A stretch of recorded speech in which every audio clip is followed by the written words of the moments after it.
Foggy Figure by Kelly Hashway. Page 1. Justin and Mary woke up early even though they were vacationing at their uncle's lake house. The night before, Uncle Thomas told them about the foggy figure that haunts the lake. Justin and Mary were determined to see the ghostly creature before their vacation was over. "Is it foggy outside?" Mary asked as Justin peered out the window. "Yep, let's go." Justin let go of the curtain and rushed to the door with Mary on his heels.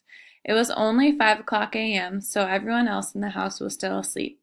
As they crept through the kitchen to the back door, Mary sniffed the air. It had the faint scent of coffee and something sweet.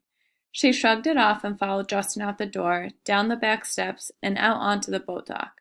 The fog had settled over the lake, making it impossible to see anything. "Do you see anything?" Mary asked, leaning forward for a closer look.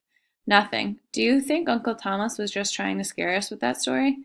Uncle Thomas did have a good imagination. He'd been telling Justin and Mary stories for years, but this was the first scary story.